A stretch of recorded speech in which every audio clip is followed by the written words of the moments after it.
DM साहब को ज्ञापन देने आए थे? जी, मैं डीएम साहब के पास अपनी फरियाद लेकर के आई हूँ कि रोज प्रतिदिन मुझे मानसिक रूप से टार्चर किया जा रहा है। मेरे परिवार के खिलाफ में षड्यंत्र रचा जा रहा है, मेरे खिलाफ में षड्यंत्र रचा जा रहा है।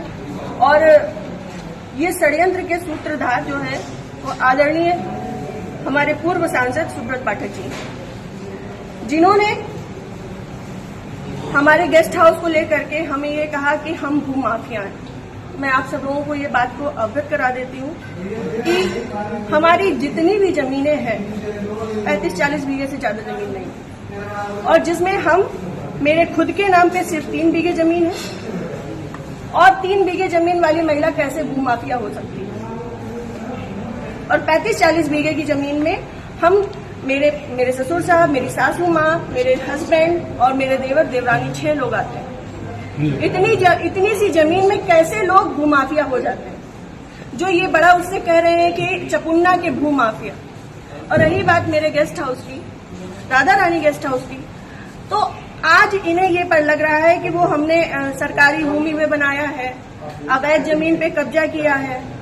तब क्यों नहीं लग रहा था जब 5 साल से उसी में दावतें खा रहे थे, भारतीय जनता पार्टी की मीटिंगें कर रहे थे, हमारा पैसा खर्च करवा रहे थे, रोज मीटिंगें हो रही थी, तब क्यों नहीं ये आपको लग रहा था? आप पूर्व सांसद के ऊपर एक आरोप लगा रहे हैं। बिल्कुल, आप भी बीजेपी के कार्यकर्ता? मैं बीजेपी की कार्यकर्ता हूँ और बीजेपी में ही काम करती हूँ शुरू से लेके लास्ट तक, जब तक मेरा जीवन मुझे अलाउ करेगा, जब तक ये कन्नौज के नेता मुझे सहज भारतीय जनता पार्टी में रहने देंगे, तब तक मैं भारतीय जनता पार्टी की ही सदस्य हूँ।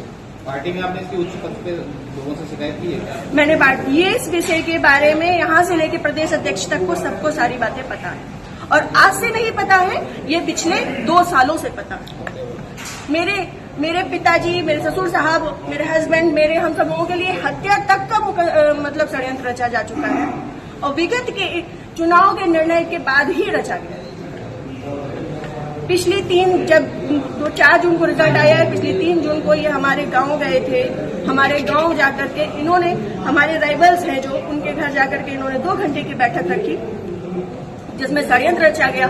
और उसके बाद ही उसी दिन इनके एक प्रमुख कार्यकर्ता कहिए, चमचे कहिए, कुछ भी कहिए, वो जीतू त्रिपाठी, उन्होंने मेरे ससुर साहब को फोन किया, जिसकी मैं रिकॉर्डिंग आप सबको भेजूंगी और चाहूंगी कि मीडिया में आप चलाएं।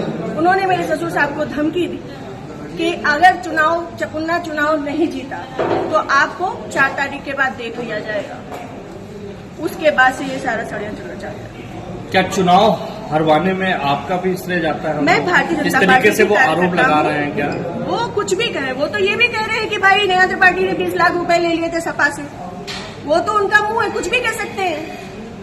पर मैं भारतीय जनता पार्टी की कार्यकर्ता हूँ, और सभी लोग सोशल मीडिया जानते हैं, चलाते हैं, सभी लोग मेरी आईडी में देख सकते हैं कि मैंने किस तरीके से काम किया है। मैं सुब्रत पाठक के लिए काम नहीं करती, मैं भारतीय जनता पार्टी के लिए काम करती हूँ। आपने प्रशासन और पुलिस से शिकायत की? जी, मैंने पिछली 25 तारीख को प्रशासन पुलिस से शिकायत की थी, जिसमें सीओजी की टीम गठित है, और अभी तक कोई भी पकड़ा नहीं गया। क्या मानती है पुलिस, प्रशासन और पुलिस दोनों का कार्रवाई कर रहा है? संभवतः हो सकता है, क्योंकि जिस हिसाब से अब दिन बीतते जा रहे हैं तो मेरा भी सब्र का पैमाना टूटता जा रहा है, और मुझे, मेरे परिवार को बहुत ज्यादा खतरा है इन लोगों से जो हमारे दुश्मन हैं। क्योंकि सुब्रत पाठक जी ने, हमारे जो राइवल्स हैं, सभी आजीवन कारावास के मुजरिम हैं। सभी आजीवन कारावास के मुजरिम हैं। मैंने इसमें लिख के भी दिया है, संदीप तिवारी, प्रदीप तिवारी, मनोज अग्निहोत्री, ये बलात्कारी केस के और आजीवन कारावास, गैंगस्टर, इन पे सब तरीके की धाराएं लग चुकी हैं इनमें, ऐसे लोगों के साथ में। और जिसको इन्होंने हम लोगों की सुपारी दी है, अखिलेश यादव उर्फ छक्की, वो इनके, हाँ, यहाँ ठटिया का ही निवासी है, गांव झहुआ, वो इन लोगों के साथ में, सुब्रत पाठक के साथ में भी जेल में रहा है और इन लोगों के साथ में भी जेल में रहा है, और अभी फरार है। और इन लोगों की मोटरसाइकिल भी उनके पास है, अभी तक वो भी बरामद नहीं हुई। ये लोग सिर्फ मेरा मानसिक, शारीरिक और चारित्रिक शोषण करते आ रहे हैं 2 साल से। मैं 3 साल से मैं बहुत ज्यादा परेशान हो चुकी हूँ।